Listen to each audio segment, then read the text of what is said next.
Forgive me if I lean forward a little bit. This thing's a little bit heavy. You know, so we had votes that went a little bit late tonight, you see, and I had two choices. Either I could put on my tuxedo before heading to the House chamber and be totally humiliated by my Democratic and Republican colleagues, or not wear my tuxedo in front of all of you and be humiliated. So obviously I chose the latter, and I hope you'll forgive me. And also, I hope you will not tell my mother, of all people. Brandon, thank you so much for the kind introduction, and to all of you, thank you. Members of Congress are rarely at a loss for words, but I have to tell you, this is an extraordinarily humbling and very personal moment and honor for me. And I want to thank all of you for your respective service and sacrifices on behalf of this remarkable country. And to those of you who are Gold Star families, I am one of you, a member of that club that none of us aspired to join, and for which the endurance of tragedy and loss is the very high price of admission. But we are a remarkable and inspiring family, a mosaic of sons and daughters, of husbands, wives, and partners, of mothers and fathers, brothers and sisters of all races and religions, geographies, socioeconomics, life stories, and of course, politics. And we are among the very select few who understand the very human and personal cost of the blessings that far too many of our fellow Americans take for granted every single day. And that's why I love you all, and let me say it one more time, I love you all, and I'm so humbled and grateful for the honor that you're sharing with me this evening, the TAPS Ted Stevens Leadership Award. One evening during the winter of 1979, when I was just 10 years old, my mother, Dee Dee, picked me up from hockey practice. In Minnesota, we learn how to skate before we learn how to walk. And in the car ride on the way home that evening, for some reason, my mom and I had a conversation that would forever change my life. She explained to me that the wonderful man who at that time I knew as my father was in fact my adopted father, and that my birth father, Captain Artie Pfefer, had been killed in the Vietnam War 10 years prior, in July of 1969, when I was just 6 months old. She told me the story of how they met in high school, that he was a great hockey player and baseball player, unlike me, and that he had grown up with very little money, but very big dreams, and that he had used an ROTC scholarship to attend the University of Minnesota Law School, from which he graduated magna cum laude, before being deployed to Vietnam in 1968, when my mom was 7 months pregnant with me. And on July 25th, 1969, his helicopter from the 525th Military Intelligence Group crashed into Dragon Mountain, just beside Camp Anari in Pleiku, Vietnam, resulting in the loss of 8 service members, including my dad. He never had the chance to hold me, his only child. My mother was 24 and widowed, and we moved in with my great-grandparents for the first 3 years of my life.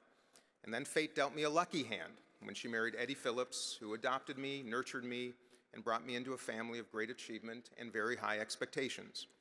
And even though I never met my dad, Artie, at age 10, I made it my personal mission, my life mission, to discover every photo, every story, every letter that he wrote, and perhaps one day, just perhaps one day, travel to the very site where he died so I could pay my respects and my gratitude. And at that time, at age 10, I thought I was alone. I had no idea that this remarkable family and that TAPS would one day be formed to honor all who've sacrificed so much. And I started this journey by visiting my grandmother Ruth, my dad Artie's mother, who made me matzo ball soup and taught me how to play piano and shared all that she could about my father's life. Now, my grandma did not live in a fine home or live in a beautiful condo.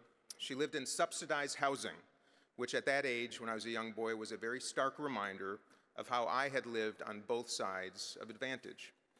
And over the years, I met with my dad's friends, and I read his letters, and I scoured old yearbooks for photos, and finally, about 3 years ago, I discovered a box of 50-year-old reel-to-reel audio tapes that my mom and my dad had exchanged while he was serving in Vietnam. So I went to eBay and I bought an old 1960s reel-to-reel tape player, and I digitized every single one of those precious, precious tapes, which I now keep right here on my phone.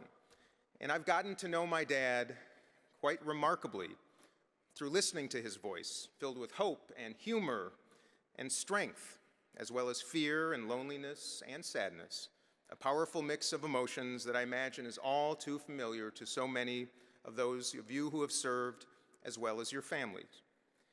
And I have to say, I wasn't planning on doing this, but since I have my phone here, I want to play his voice for you. I would get on the horn here and say a few choice comments. We gotta get out of this place.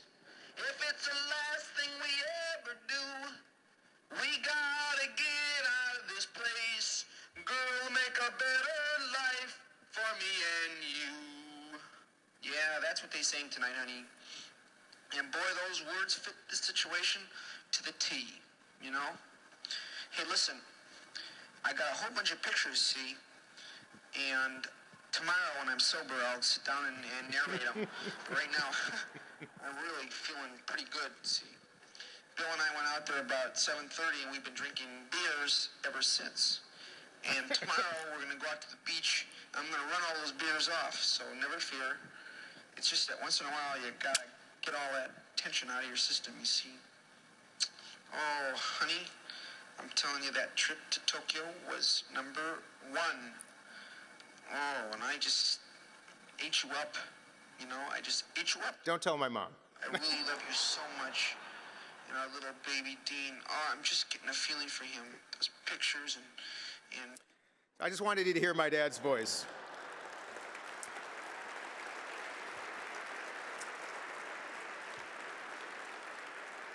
And in a remarkable twist of fate, just last week, literally just days ago, the day after my dad Artie would have turned 80 years old, I finally made that journey that I had dreamt about since age 10 to the other side of the world and to the very site in Vietnam where my dad Artie and 8 other soldiers drew their last breaths. I said a prayer for each of those whose lives were lost that day. I buried photos of my wife, my mother, my children in the ground, and I placed sunflowers there along with that. I cried, I soaked it in, and I departed with a remarkable sense of peace, and also with a 50-kilogram bag of coffee beans that are now grown in the very dirt on which my dad died, and that I plan to grind and roast and drink every single morning for the rest of my life. It was without question, as you might imagine, the most poignant and powerful and extraordinary experience of my entire life, and I'm sharing that with all of you for the very first time. The fact that I was able to touch the dirt where my dad died, read his words, and hear his voice over 50 years later is a remarkable blessing to me. But I'm reminded that there are thousands of Gold Star families from the Cold War, the Korean War, and the Vietnam War, not to mention more modern conflicts, who were never able to obtain such tokens of remembrance and closure. And you are here because you and your families share the common bond of tragedy, the loss of a hero serving a common purpose, to protect America, to preserve our freedoms, and to uphold our democratic system of self-governance. And as a Gold Star son and a public servant, it is my duty to honor your family's sacrifices and to ensure that veterans and their families receive the support that they deserve.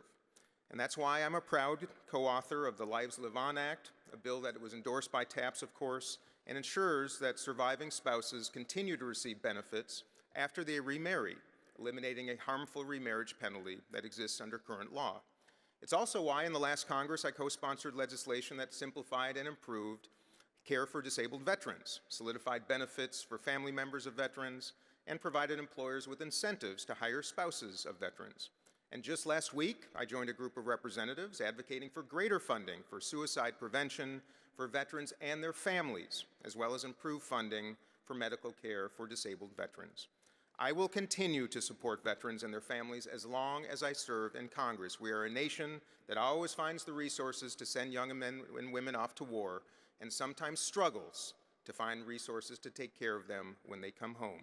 So doing so is central to my duties as a public servant and to my personal beliefs as a Gold Star son. And while there is much left to be done to improve our federal response to the needs of survivors, I'm encouraged by the efforts of the volunteers and staff at TAPS, who do the work every single day to support those who need it the very most, and whose successes often go unnoticed. And I'm grateful for the leadership of Bonnie Carroll and the relentless advocacy of TAPS over the past 3 decades. They have a vision of a nation that properly cares for our surviving families and fight day after day after day to make that vision a reality, one family at a time. I also want to recognize Catherine Stevens, who is here tonight, I believe, and who, along with her late husband, Senator Ted Stevens, has been instrumental in supporting TAPS since its inception, and who has been a long and passionate advocate for surviving family members. Now, Catherine, thank you so much.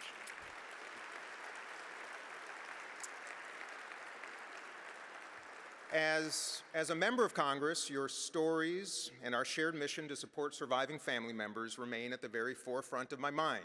I remain optimistic because congressmen and congresswomen on both sides of the aisle are increasingly in agreement that supporting our Gold Star families is of paramount importance. So to all the families and friends gathered here today, your persistence in supporting surviving families has not gone unnoticed. Gatherings like these are essential in raising the awareness for the work that is still unfinished and the importance of fulfilling one of our nation's promises to care for the loved ones of those left behind from those who paid the ultimate sacrifice. Let me tell you that you are my inspiration, and I join you in that fight, and I encourage you to keep the faith. Our nation, let me tell you as I close, our nation is not as divided as the angertainment industry would have us believe, and I'll say it once again. It's not as divided as the angertainment industry would have us believe. Thank you. Because the sad truth is there is a very large and even more profitable industry dedicated to separating us and profiting from us, and we must not let them succeed. Indeed, there are good and great and principled people on both sides of the aisle all around America willing to place people over politics and principle over self-preservation in the very same way that so many of your loved ones did in service to our country.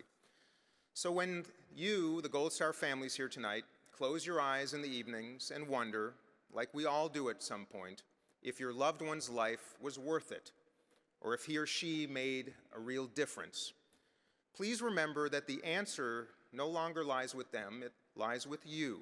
What did you do today? What will you do tomorrow to honor their sacrifice, to promote their legacy, and do whatever you can every single day to heal this remarkable country that we call the United States of America? So I want to thank you for your sacrifices and thank you for such a wonderful and touching and meaningful award to me. May God bless all of you, our veterans and their families, and may God bless the United States of America. I love you all. Thank you.